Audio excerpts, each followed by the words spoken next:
welcome back to the biggest mistakes sellers make in a hot market. Today, we're going to talk about something that hits home with a lot of people. They look at their house sort of as a cash cow, and they price their property incorrectly. So in the last few weeks, we have talked about the 3 factors that you can control when you list your house. The first one is condition, the second is marketing, and again, today we're going to talk about pricing your property correctly. If you missed the last 2 segments, you'll definitely want to go back and listen to them because they are loaded with great information. So the question is, how do you find out your home's value? Well, this is what you don't do. You don't bank on the emotional, the touchy-feely, the maybe over improvements that you've made on the house. You also cannot look to your friend or family member's experience. Not all homes and properties and neighborhoods are created equal. They may have had 30 offers, right? It's a hot market, but that might not happen to you, and that's okay. You can still get top dollar for your house. Another thing not to do is to go online.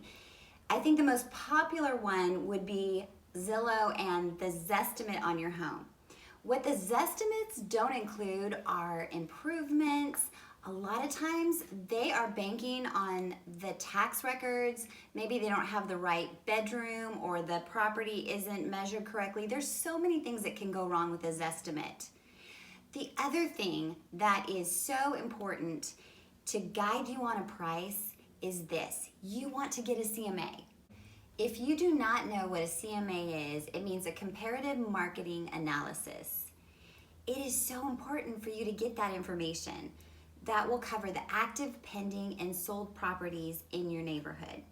So when it comes to active, those comps are important to know because you want to find out your competition and the trends in your neighborhood. You don't, however, want to bank on that price because if somebody has had their house on the market for, let's say, 2 years and it's not selling, well, you don't want to price it the same. Now, when it comes to pending, that's a totally different scenario. That will show you, truly define the trends that are happening, days on market. It will give you a lot of information. The most important information, however, is the sold properties.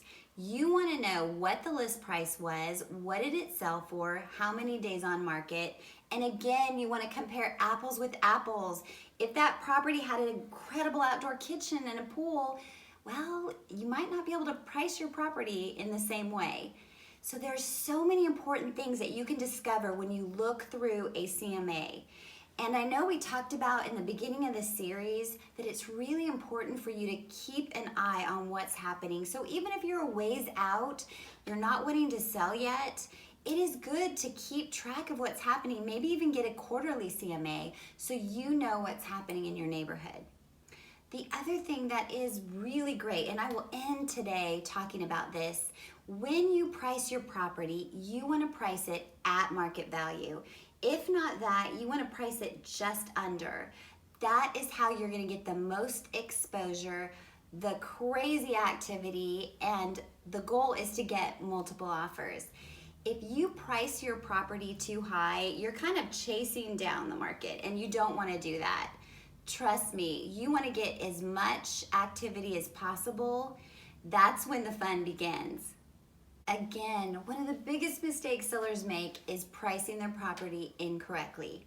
So the goal is for you to price your property at market value or just below.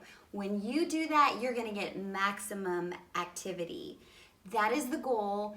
That's when the offers start climbing and you get multiple offers, and sometimes you can end up getting more than your property is listed. You do not want to price it too high. That's when the activity dwindles and you end up chasing down the market. So let me tell you this, it is crucial, price your property well.